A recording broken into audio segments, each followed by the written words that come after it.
mu Rwanda 2014 idini rya Kristo mu Rwanda bafashe iminsi 3 bajya mu Musanze nabyo tuzabiganiraho bagana ibintu bikomeye cyane baza ni gute genocide yashobotse mu gihugu cy'abakristo hafi 100%. Ariko baje gufata umwanzuro bavuga yuko ikibazo gikomeye cyari mu myemerere bava ngo burya ntago twigeze duhindura abantu ko abakristo ba Kristo haba ngo twahinduye abantu ngo abayoboke bacu ngo birangira aba abakristo ku izina icyo bita ngo nominal Christianism. Umukristo ku izina rero ntacyo atakora ntacyo batakora ndetse yakoze n'ikibi kugeza akoze genocide. Reka tubwire abantu ibi bintu iki kintu cya imanizime ikintu cyo gufata ndibuka hari akabyiniro abanyarwanda bafite bagize bamaze guhuza ibi bintu Gasani Nyagasani bajyaga mu rusengero kavuga ngo ukaresiya ndahazwa ntatari ko ngasome ntango barahazwaga ko bavuga bagira mu rugo batari ko twike ko hari umubyeyi nyine mukuru ko makuru byose ari we Nyagasani tuvuye gusenga Nyagasani dutendereza ariko akomoka kurinde kuri Gasani nimo mvure ukaresiya ndaje gute ndahazwa mu rusengero muri kiliziya n'ubu barabikora n'ubu biriho abantu bava mu rusengero mu kiliziya rwose bakajya kuraguza bakajya kubandwa n'ubu birakorwa. Reka mbaza abantu bakoze b'Imana ba poso mushaka kuzana ububyutse mwaje musengesha abantu bagwa mu nsengero imyaka iminsi 40 iyo musenga abantu ngo Nyagasani duha ububyutse Nyagasani dutabare Nyagasani zana amahoro mu Rwanda ahubwo ibintu bikosho guhumana mugasenga idini ryanyu bikosho gusenyuka mugasenga abantu bagakosho gukubitika ibyaha bikosho kwiyongera mukasenga iminsi 40 mukarusha gukubitika mu intambara zikaba abayobozi mukarwana mugafungana mukajya gute ese ikirere kibatwaye vurema murakizi neza ikirere kibatwaye muragisobanukiwe neza mu byukuri murakimedita benshi cyane numvise ngo bajya bakora deliverance bagafata ibitaka ngo bakabibatiza ubwa kabiri by'u Rwanda sibyo bagafata ibendera ry'u Rwanda ngo bakaribatiza bakagira gute bavandimwe kuki ibyo bintu byabaye igisubizo ntikiboneke ni musubira muri origine nibyo turi kuvuga. Hari ibintu abantu bagomba gusobanukirwa dore iyi ni Bibiliya yera yego muzarebe iryo jambo Nyagasani inshuro riri muri Bibiliya. Ikindi kandi nagira ngo mbabwire hari ikiganiro kigeze guhita kuri YouTube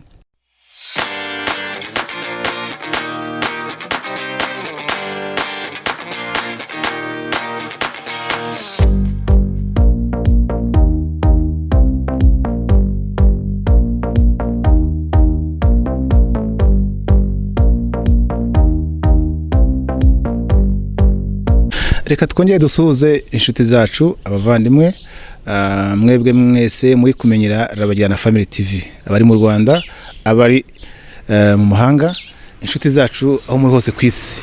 Iki ni ikiganiro Imana iduhaye ni televiziyo y'umugisha televiziyo turi kwigiraho iby'ubwenge bukomeye iby'amahishurirwa Imana duhaye dufite ibintu umwuka wera amazi iminsi myinshi cyane nyuma y'ibinyejana byinshi cyane yarahishe kugira ngo tubizanire abanyarwanda aho bari hose kwisi kandi katubwe abantu ko buryo u Rwanda ni Edeni u Rwanda ni point initiale y'isi u Rwanda mu gihe rutunganiwe Afrika iratunganirwa n'isi iratunganirwa ibyo ngibyo ni ibintu bikomeye cyane rero impamvu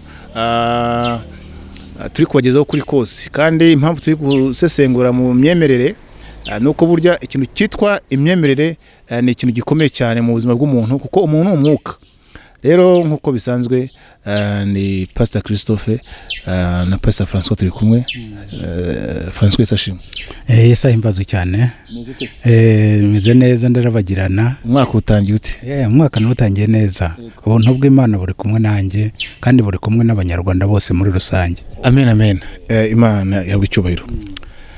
Tukijya muri ibi bintu reka twibutse abantu ko bavandimwe ibintu biri kwisi nibazo biri kwisi ntibakagira ngo ni ibintu gusa biri aho ngaho byaguye aho ngaho hano hagiye bibiranga ibintu ngo ni issues za politike ziri guteza ibibazo cyangwa se iki. Reka tubwire abantu ko ikintu gikomeye cyane buriya biba byaturutseho ni mwisi y'umwuka abantu babona intambara babona ubukene buza babona ibintu bigira gute bakagira ngo ni ibintu bisanzwe ariko siko bimeze buriya ibintu bifite isoko mwuka haba hari ahandi burya byatangiriye haba hari izindi ntambara zo mu mwuka zabaye noneho bigatuma iyo zirangiye aho mu mwuka igitsinze nicyo kigaragara ku isi. Yes ibintu bibera mu isi y'umwuka kandi isi y'umwuka irimo Imana ebyiri hari Imana y'ukuri ariyo Mana y'amahoro n'imana y'iki gihe ariyo mana y'ikibi, ariyo mana y'ikinyoma. Rero iyo abantu bamenye uko kuri kose bavandimwe, ubuzima bw'ibihugu n'imiryango n'abantu ku giti cyabo birasobanuka. Intambara ya kabiri y'isi yose imaze kurangira,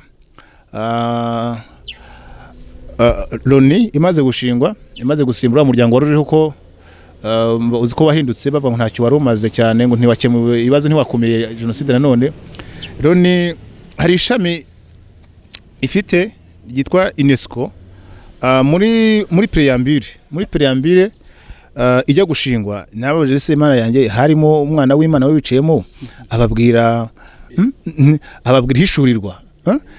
Hari ikintu gikomeye cyane yavuze ngo muri preambule yaho, muri preambule y'ishingwa rya UNESCO ngira ngo ni irashami ry'uburezi n'umuco muri UNESCO. Reka mbasomera akantu mwumve twakuye nyine mu bushakashatsi twakoze ko muri preambule yaho. Dans ce préambule, l'acte constitutif de l'UNESCO proclame que les guerres prennent naissance dans l'esprit des hommes. Et c'est dans l'esprit des hommes que doivent être élevées les défenses de la paix. Uri kumva? Baravuze ngo les guerres prennent naissance dans l'esprit des hommes. Et c'est dans l'esprit des hommes que doivent être élevées les défenses de la paix. Ni ukuvuga ngo intambara, urumva bavuye mu ntambara y'isi yose ya kabiri y'isi yose, uyu muryango ugiyeho, uravuze ngo intambara zose zikomoka mu mwuka w'umuntu, ngo ni no mu mwuka w'umuntu rero, c'est dans l'esprit des hommes que doivent être élevées les défenses de la paix. None ni mu mwuka w'umuntu, sibyo, hagomba guturuka kubungabunga amahoro, kubungabunga amahoro. Mu by'ukuri eske iyi ngiyi ni political statement cyangwa cyane spiritual? Bavandimwe, ni iby'umwuka. Reka twibwire abantu sasa rero, icyo turi kuvuga, abantu bakabona intambara ziba, ntibakabona ibintu biba, mugire ngo bipfuye gutya kuza gusa. Muri iki gitabo nagiye mpuza jenoside yakorewe abanyarwanda, uburyo aho ihurira na jenoside yakorewe abanyarumeniya, na jenoside yakorewe iki abayahudi. Bari abantu nerekanye uburyo abavandimwe, jenoside zose zabaye mu kwezi kwa kane, abantu bajya bimenya, zose zabaye mu kwezi kwa kane. Ndavuga izi jenoside zemewe na Loni, zihuza ibintu byinshi cyane nagiye nerekanamo hano, kuko nabavandimwe ni umuntu umwe Imana kigiye yahigaga, kuko nta kindi kimugenza uretse kwica, kwiba no kurimbura. François tu ushize twamo dusobanura isomo rya Gasani akomoka hehe, twajya ngo tubwire abantu rero ntabwo ibintu bipfa kuza gutyo gusa, biba bifite inkomoko yabyo. Gasani rero twasanze ko agicwari yari ingumba, abo twabibwiye ushize twabisomeye. Gasani ngo ari umugore w'ingumba wa Shyerezo nkuba afite umugore w'ingumba, uwa mbere afite yabyaraga, amateka yabyo tuyafitemo hano, ariko ngo ari undi w'ingumba rero utarabyaraga. Rero ngo waje w'ingumba utarabyaraga, wari wabuze umwana, ngo yari afite umugaragu w'umupfumu witwa Impamvu. Ni wamubwiye rero ngo wamushakiye umuti, ati shaka ikimasa, hanyuma ngo bakibagwa gikora umutima. Uwo mutima ngo washyire mu kibo cyo mu gicuba. Icyo gicuba ngo bajye bakibuganizamo amata buri mugoroba. Mwega buri munsi. Yego. Hanyuma amezi 9 ashize havamo rero umwana w'umuhungu witwa Saba Izeze, ariwe Saba Izeze. Sibyo? Muri make za ndagu ziciyemo, za mandwa ziciyemo, nicyo bivuze Saba Izeze. Imana zireze biciyemo. Yego. Umwana arabonetse. Nyuma rero umwana amaze kumenya amateka y'uburyo ngo yavutse, amaze kumenya ko se atari Shyerezo, ngo haje kuba conflict hagati ye na se. Hanyuma agira gute, ngo aba intambara, aramanuka. Amanutse rero babana bahuje se ariko badahuje nyina, bamututse ngo ajya gute, ni wamanukanye ngo n'amatungo n'iki tuzababwira bageze hasi byagenze bite. amateka uko yaje kugenda, uburyo baje guhana ikibazo n'uburyo baje kubona umutabazi bitwa nde, cyitwa Kibogo, ushushanywa na Yesu Kristo mu Rwanda. Tuzababwira ibyiwe. Bavana impamvu turi kuvuga twebwe ibi ngibi, turabakristo, twagiye mu mazi turabatizwa, twerekana yuko duhindutse bushyashya. Rero abantu bagiye batwumva, twe tuvuga ibyo twizera. Rero reka tugomeze dusobanurira abantu ni gute Gasani yaje kwinjira akaba Nyagasani. Ngira ngo reka tubwire abantu ko mu by'ukuri Gasani nyine ubundi yasengwaga mu ntuza muri Imana Isime. Harimo ibice bibiri bikomeye cyane, cyitwa kubandwa no guterekera no kwambaza, guterekera ko kwambaza abazimu no kubandwa. Sasa rero mu kubandwa no guterekera Gasani ariyambazwa cyane. Muri make kareka tubwire abantu rero, ubundi abantu batazi izina ry'Imana y'u Rwanda, izina ry'Imana y'u Rwanda ni Gasani. Abantu bakunze kuvuga ngo ubundi ikintu gikomeye ni izina. Rero izina ry'Imana y'u Rwanda ni Gasani. Nyumva iyo bagiye gusenga ngo ntibavuga ngo sekaseka Mana y'u Rwanda, oya, sekaseka Gasani k'i Rwanda. Rero Gasani k'i Rwanda ukoreshwa mu muco, ukoreshwa mu kubandwa, mu mandwa, ukoreshwa mu guterekera, mu bumenyamana gakondo. Ni gute yaje kwimuka akajya hehe? Akajya mu idini, mu madini yose. Ntabwo idini rya Kristo gusa, ari mu madini yose Gasani. Ubundi agicwari katubwira abantu, turabasobanurira Gasani ubusanzwe cyangwa se Nyagasani icyo bivuze. Gasani nyine urumva byaturutse kuri uyu nguyu nyine Nyagasani, bituruka kuri Gasani, ariko turabereka ibintu byinshi cyane byagiye bishingiraho. Reka nkwereke nko muri Imana Isime, sorry gato.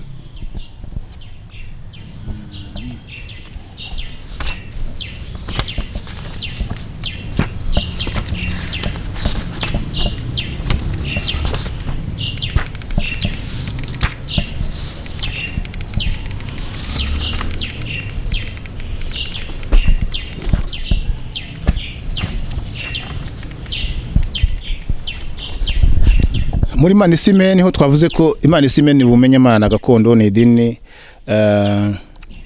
Ubundi abashaka kumenya iby'Imana Isime, hari inyandiko ya ntuza ya Muzungu Bernard, nawe ari mu bantu bavuze kuri iyi ntuza kuri Imana Isime. Hari igitabo cye rwose, hari inyandiko ze zibivuga, abazishaka bazagenda bazibona. Ariko urebye ibyo Muzungu Bernard yavuze, usanga neza inyandiko ye ihura niya wa mupadiri wa ntuza wo mu orthodoxe Methode. Hari ibintu yavuze bahuriyeho. Reka nze nkwereke nka Methode we ikintu yabanje kuvuga, ubwo tugiye guhuza Gasani na Nyagasani. Nka Methode we yari yavuze ngo mu gitabo yanditse cyitwa tukunze kuvuga, cyitwa The Hellenic Pedestal of Christianity, kivuga ubukristo n'umuco. We yavuze ngo ababyeyi ba Kiliziya bakomeye hafi ya bose babonaga ko umuco wa Kigiriki wari urimo ibintu by'ingirakamaro cyane, kandi bagiye babivana mu gihe bwa kera bakabikoresha kugira ngo basobanukirwe ukuri kwa Kristo kandi bagusobanure neza. Bikumva yabonaga yuko ngo umuco na filozofiya bya Kigiriki byaha rufatiro imitekerereze ya Kristo yo muri iki gihe. Uri kumva filozofiya n'umuco byaha iki? Byaha rufatiro ubukristo. Ngo no kuvuga ko ubukristo bwubakiye kuki? Yes, ubukristo bwubakiye kuri uwo muco wa Kigereki. Yes. Ariko twibutse ko umuco wa Kigereki wa kera nawo bukomora muri za Babuloni. Nicyo twagiye dusobanura kenshi cyane. Nawe kabukomora urabona nyine ubugiriki bukura mu Medi n'Ubuperesi, muri Babuloni ya kera, Babuloni ya kera mu Misiri ya kera. Urumva urwo ruhererekane. Sasa rero ubwo ngubwo ibingibi Methode yavuze, Fujias icyo ntuza bivuzeho Muzungu Bernard yaravuze ngo kanze nkwereke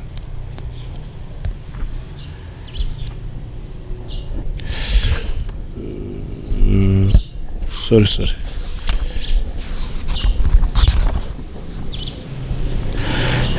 yaravuze ngo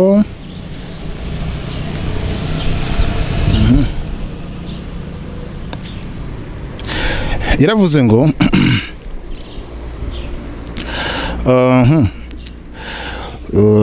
reka nsome agafurazi kari hano kavuga ngo idini rya Kristo rijya gufata agasani akabanyagasani abaryakiriye mbere bavuga ko n'ubundi abanyarwanda bari basanzwe bazi Imana neza twumva ariyo gasani nyine icyo bari batarabona ni Yesu Kristo sibyo ubwo bumenyi bwerekeye Imana buba mu bwenge bwa kamere muntu ubwo bumenyi nibwo bwabyaye ya dini y'abakurambere yitwa ubumenyamana ariyo Imana isime aribyo mu gifaransa bisenye n'Imana isime mu nyandiko ya Padiri Muzungu Bernard avuga ko inkuru nziza wumva muri iyo nyandiko kunavuga neza birahura yavuze ngo inkuru nziza ya Yesu Kristo yemeza ko ubumenyamana bwa kamere Imana isime ari ukuri uri kumva ikintu gikomeye cyane abantu bumve hano ntabwo ubu Kristo mu Rwanda bwigeze burije gitinga umuco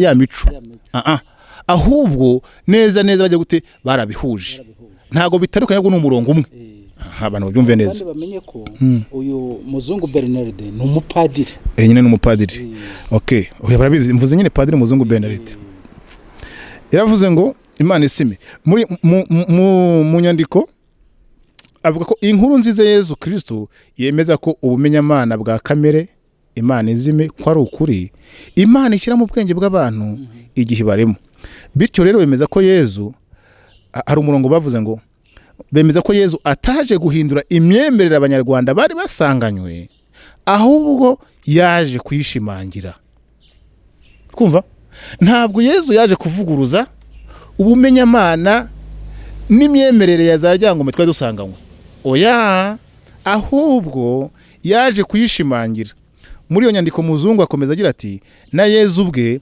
yarabyivugiye igihe agira ati sinaje guhakana ukuri Imana yashyize mu bwenge bw'abantu ahubwo naje kukuzuza ngira ngo abantu bumve uyu murongo bahinduye ntabwo bahehe ntabwo muri Bibiliya agiciwari ni bavuze yuko muri nyandiko ivuga yuko ibingi babikuye muri Mateyo 5 umurongo wa 17 Mateyo 5:17 ubusanzwe havuga ngo iki muri birayera haravuga ngo mwitekereza ko naje gukuraho amategeko cyangwa ibyahanuwe sinaje kubikuraho ahubwo naje kubisohoza kuko je nagiye nsesengura rero reka na Bibiliya ntagatifu kwivuga iravuga ngo ntimukeke ko naje kuvana amategeko cyangwa abahanuzi sinaje gukuraho ahubwo naje kunonosora Bibiliya ijambo ry'Imana ikavuga ngo iki ntimwibwire yuko nazanywe no kuvanaho amategeko cyangwa ibyanditswe n'abahanuzi sinaje no kubivanaho ahubwo nazanywe no kubisohoza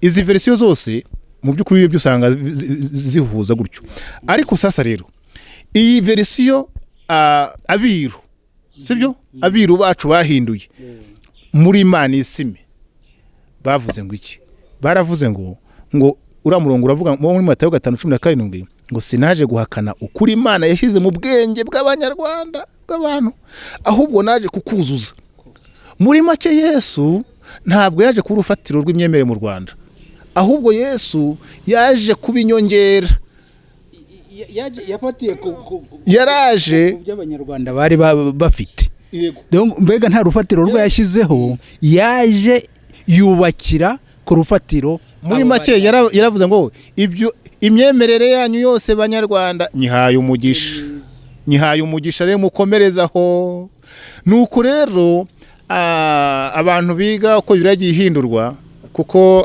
aba bamenyi bacu ba mbere nibo bakire Bibiliya abari no bakoze ikirero bakimara kuvuga ngo ntabwo Yesu yaje kujya gute kugira icyo ahindura ku myemerere yacu ahubwo yaje kuyuzuza ni ya Mana rero mu by'ukuri yagize gute ya Mana gasani muri uku kuyishimangira nk'uko Methodius yavuze muri cya gitabo cye nk'uko muri izi nyandiko za Muzungu mu bushakashatsi bwe nawe n'umushakashatsi n'umwanditsi yabishimangiye nge nibyo ndi gusobanura rero nawe yaravuze ngo ntabwo yaje kugira gute ntabwo yaje guhindura imyemerere y'abanyarwanda ahubwo yaje kuyuzuza ya gasani rero ihita itsindagirwa noneho yitwa nde nyagasani sasa. yego Ibiremeye ba nyagasani, abantu bakunda ijambo nyagasani ariko mutaza rikomoka. Ni muri kundire rero murizi neza yego yuko nyagasani rwose ni gasani w'abanyarwanda. Ikindi rero gufata nyagasani mukamwita Imana Data, mubyibagirwe, umenye ko nyagasani ari Imana y'ingore. Imana y'ingore, nyagasani ni Imana y'ingore. Ibi byose byashimangiye mu kintu cyitwa muri rya dini gakondo ry'abanyarwanda bwa umenyamana ngo bw'umwimerere bwitwa Imana isime. Kandi France twebwe nk'abantu basesengura iby'umwuka, iyo banavuze ngo mu mwimerere wabo, umwimerere wabo harimo ikibazo gikomeye, kuko umuntu umwuka w'umuntu warangiritse mu itangiriro. Uyu mwuka w'umuntu maze kwangirika hagiyemo Satani, ari mpamvu bidusaba kuvuka ubwa kabiri. Iyo umaze kuvuka kabiri umwuka wa Kristo kuzamo, ntabwo rero Imana iza ngo ikomereze aho waruri. Yesu aza byadusabye gupfana nawe, kujya ngo umwuka na kamere n'ubugingo bihambanywe nawe, nazuka tuzukane nawe dufite umwuka mushyashya. Kuvuga ngo imyemerere yacu gakondo ngo ikomerezeho, twebwe we don't believe so. Oya, na Yesu yavuze ko ubwo yazaga ngo yaje kugira ngo abavuga ko babona ngo bahume, kandi ngo ahubwo batabona ari bo bahumu. Ibyo bivuze ndibukani muri Yohana ibice 9, yaje kugira ngo batabona bahume, ababona bahume. Ni ukuvuga yaje guhindura ibintu byose, ngo yaje guca iteka riga n'iteka yaciye. Twebwe buriya nababwiye abantu akenshi cyane ibintu twanditse nta nubwo tuzi kubisobanura cyane, ariko mu gitabo harimo ibintu bikomeye cyane bisobanutse. Rero bavandimwe, rero iyi nyagasani dukunda simvuze ngo yiveho yewe, ntago nje kugukura kuri nyagasani, sinje kugukura kuri gasani. Hari umupfumu ukomeye mu Rwanda, ngira ngo rwose no mu gitondo abyuka ashishikariza abantu ngo musenge ngo seka seka gasani k'i Rwanda.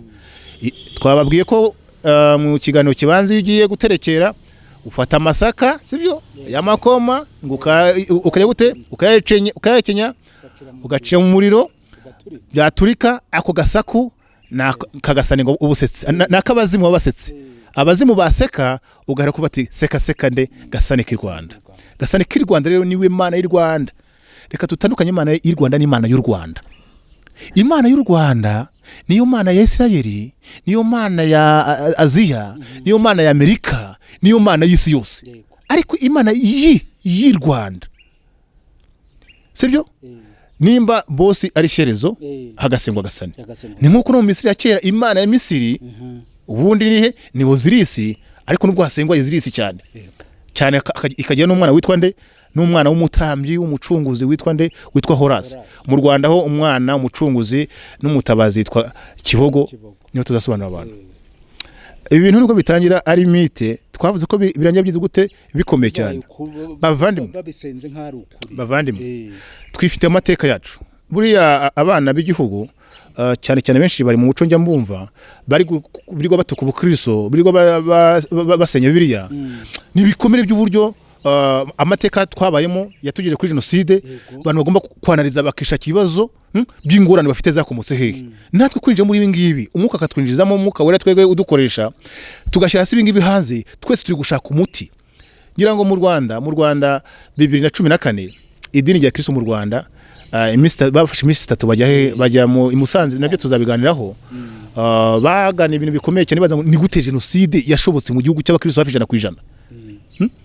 Ariko baje gufata umwanzuro bavuga yuko ikibazo gikomeye cyari mu myemerere. Bava ngo burya ntago twigeze duhindura abantu ko abakristo ba Kristo, haba ngo twahinduye abantu ngo abayoboke bacu ngo birangira baba abakristo ku izina, icyo bita ngo nominal Christianism. Umukristo ku izina rero ntacyo atakora, ntacyo batakora, ndetse yakoze n'ikibi kugeza akoze jenoside. Reka tubwire abantu ibi bintu, iki kintu cya imanizime, ikintu cyo gufata. Ndibuka hari akabyiniro abanyarwanda bafite bagize bamaze guhuza ibi bintu gasani nyagasani, bajyaga mu rusengero kavuga ngo ukaresiya ndahazwa ntatari ko ngasome ntango. Barahazwaga ko bavuga ngo bagira mu rugo batari ko twike ko hari umubyeyi nyine mukuru kumakuru byose ari we nyagasani, tuvuye gusenga nyagasani dutendereza, ariko akomoka kuri nde, kuri gasani ni mpamvu ukarisendege gute ndahazwa mu rusengero muri kiliziya n'ubu barabikora n'ubu biriho abantu bava mu rusengero mu kiliziya rwose bakajya kuraguza bakajya kubandwa n'ubu birakorwa. Reka mbaza abantu bakoze b'Imana ba poso mushaka kuzana ububyutse mwaje musengesha abantu bagwa mu nsengero imyaka iminsi 40 iyo musenga abantu ngo Nyagasani duha ububyutse, Nyagasani dutabare, Nyagasani zana amahoro mu Rwanda, ahubwo ibintu guhumana, mugasenga idini ryanyu rikosho gusenyuka, mugasenga abantu bagakosho gukubitika ibyaha bikosho kwiyongera, mukasenga iminsi 40 mukarusha gukubitika mu intambara zikaba abayobozi mukarwana mugafungana mukajya gute. Ese ikirere kibatwaye vurema murakizi neza?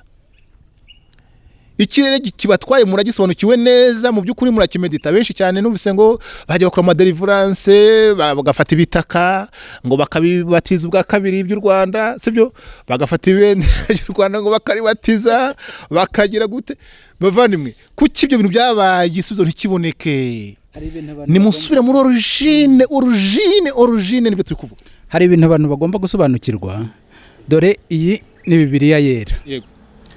Muzarebe iryo jambo Nyagasani inshuro riri muri Bibiliya. Ikindi kandi nagira ngo mbabwire hari ikiganiro kigeze guhita kuri YouTube kivuga inkomoko y'Abanyarwanda ko Abanyarwanda ari Abayisiraheli. Hari umuntu watubajije aratubaza ati se ibyo ngibyo byo kuvuga ngo Umunyarwanda ngo ni Umuyisiraheli ngo nibi bivuze iki ngo icyangombwa ngo nuko umuntu amenya ngo ko yavutse ubwa kabiri gusa ngo ibyo nta gaciro bifite. Nagira ngo mbwire abantu ko ibintu bifite agaciro kuko niba umuntu ari Umunyarwanda ari Umuyisiraheli, niba Umunyarwanda ari Umuyisiraheli afite kamere ye, afite isezerano rye agomba kugenderaho. Iryo sezerano yagiranye n'Imana ni ugusenga Imana yo mu ijuru yonyine nk'uko Imana yari yaragiranye iryo sezerano n'Abayisiraheli ubwo yabahagariye amategeko kuri Sinayi. Rero niba umuntu aje gusenga indi mana ni ikibazo gikomeye. Niba uri Umuyisiraheli urakoze cyane kabisa umwuka wera kuriho cyane unyibukije ikintu gikomeye cyane. Deka twasobanuye ikintu cyitwa umurage musekuruza w'Abanyarwanda, twerekanye Abanyarwanda yuko agacwari u Rwanda n'Edeni. Buriya reka tubwirana akantu gatoya. Uru Rwanda Edeni tuzabisona muri Ezekiel 28 akuntu twabisobanuye. Ubundi iyi Edeni cyagihe mu mateka ya mbere Edeni kiremwa Satani ni wari umurinzi wa Edeni mu Rwanda. Edeni kiremwa sibyo mbere Edeni Satani yari umurinzi wayo. Konfuri y'Imana y'ukuri na Satani yaherekera byarangiye Satani avuze ngo akora iki byarangiye Satani avuze ngo nubwo bibaye abantu nibibagirwa amateka nzongera nze mu Rwanda nice noneho mu Rwanda mbarije ujye gute mbarije usenga sibyo. Ni mpamvu yagiye atransforma amateka sibyo asibanganya ibimenyetso byinshi cyane by'amateka ariko twerekanye yuko ubwo umwuzure wabaga sibyo Nowa n'abahungu be bakajya muri Arumeniya sibyo ubwo bagarukaga inahangaha ikiciro cya mbere cyageze nanga tubwira abantu twibuke ni bene Aburahamu babaga muri Misiri ya kera bayoboraga mu bwami bwa 18 bw'abayikisosi nibo baje bafite umurage w'ijambo bazanye Imana abana ba Aburahamu rero nkuko wabivuze ntaho bahura n'ibigirwamana. Abaje bwa kabiri n'abaje bwa gatatu twaraberekanye bose umurage musekuruza bagenderamo ni umurage wande wa Aburahamu. Kuba abana ba Aburahamu bateshuka bagasenga ibigirwamana nerere ni ikosa ariko so umurage wabo. Rero Imana zo mu migani ni kizira kuri bene Aburahamu. Bavandimwe ntimukabona ibintu bize bikagwira igihugu kandi abana b'Imana bakozi b'Imana batambye basizwe ni mugomba kwanariza bino ibi ngibi. Ntabwo leta izajya mu ngamba za politike sibyo z'uburyo igihugu cyatera imbere ngo baze no kwanariza imyemerere yanyu mwe mu maziki. Twere nibyo turi kwanariza neza tubikire ku murongo. Abashaka bazadukura ama debate bafungura ama televiziyo nibashaka bazafungura ama televiziyo mpuzamahanga turi ready yo gukora ama debate na discussions kugira ngo ujye gute twerekana ukuri kugaragara. Sasa nibyo turi kuvuga rero umurage musekuruza w'abana ba Aburahamu niki no gusenga Imana Yahwe ari we Yehoshua HaMashiach ari Yesu Kristo. Tubisora muri iki gitabo amasomo yose ageze gute arimo. Rero turi gusoza rero kuko tugenda twerekana efe negatifu ziboneka iyo abantu bagomeje gusenga ibintu. Buriya abantu babona ibibazo biza, ingamba zigafatwa ibintu ntibihinduke, mukibaza ngo UNESCO yaragikemuye, yavuze ngo ibibazo bituruka mu mwuka w'umuntu. Umwuka w'umuntu rero wicayemo Imana, nihe Imana iciye mu mwuka w'umuntu. Abantu bafata ingamba ibinyejana n'ibinyejana bikazagenda birimbagurika, ntacyo bagezeho kubera ko batamenye ukuri. Ikindi kandi bibuke muri Bibiliya, iyo Abayisiraheli bibeshyaga bakimura Imana, bakubitwaga n'akaga gakomeye.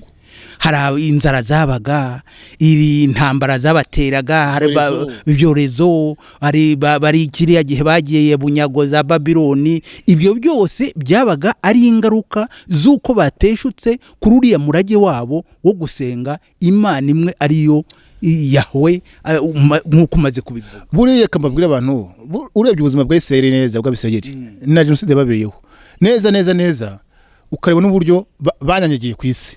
Buriya ubwoko bw'Abisirayeli nibwo bwoko bwanyanyagiye ku isi.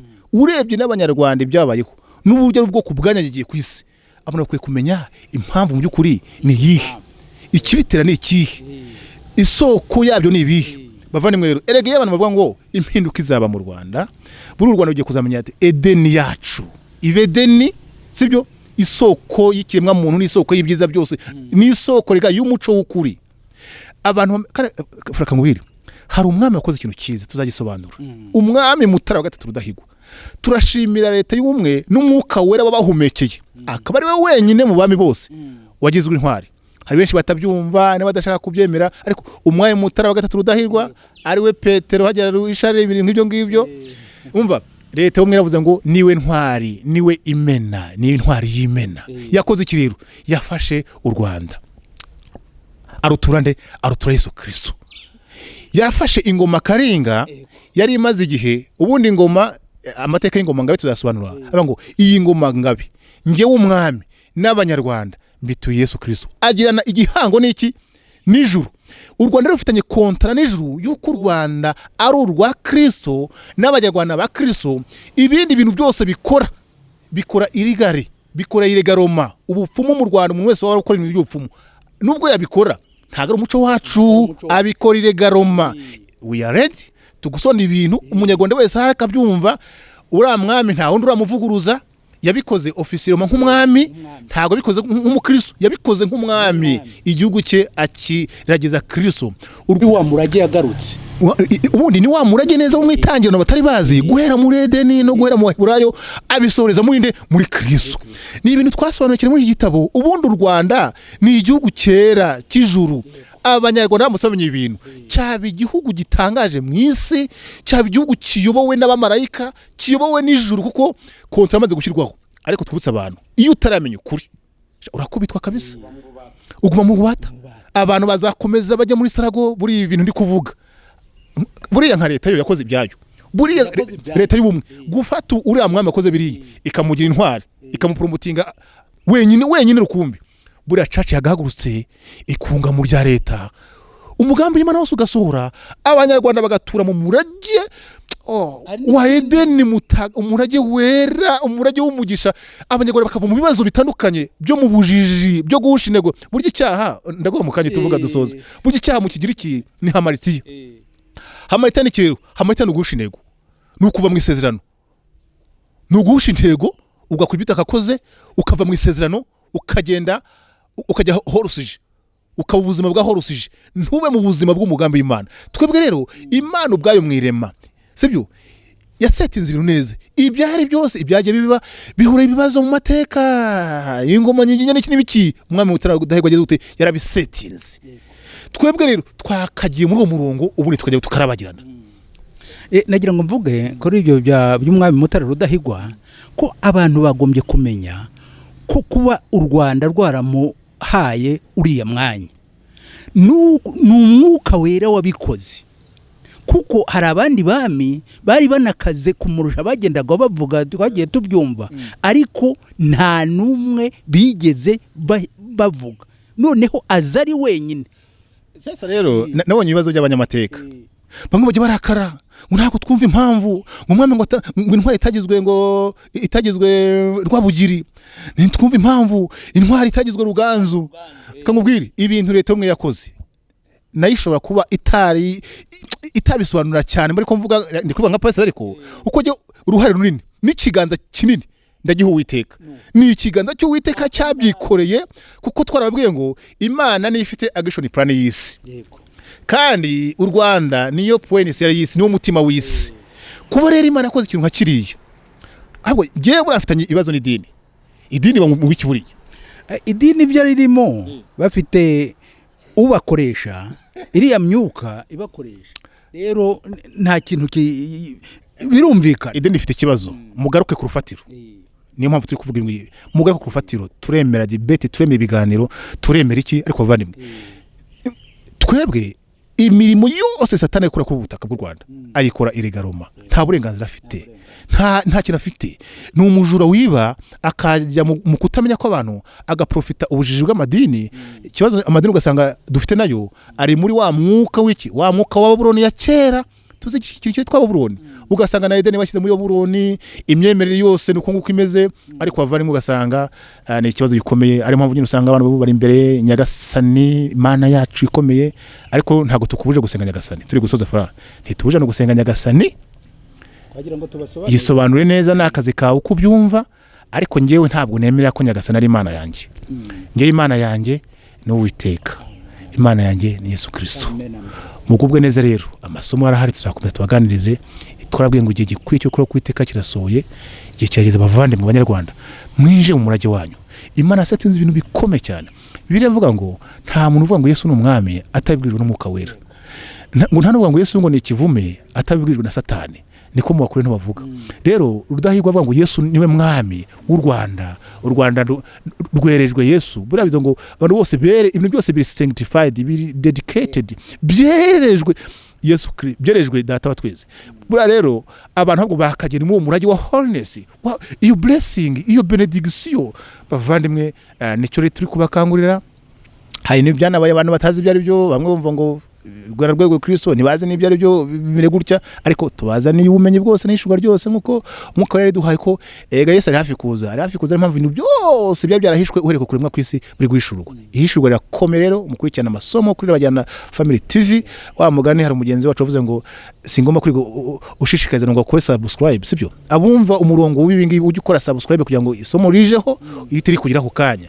Kandi harakanu kakazogera kari ku ruhande yuga kanze neza bitabisona, isomo rikakuzaho ukahita turibona ugakomeza. Ariko nawe mugana utabishaka ubyihorere, ibintu byose bifite ba nyirabyo, kuko hari imye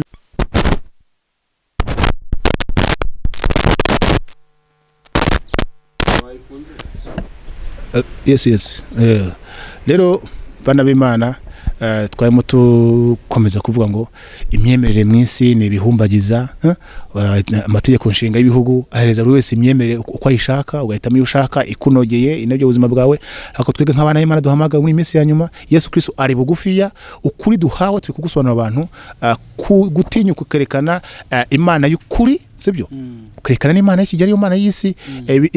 Izi si impapuro 10 cyangwa 20, impapuro 640 ingahe, zikomeye cyane kandi zirimo ubumenyi n'ishurirwa rikomeye cyane.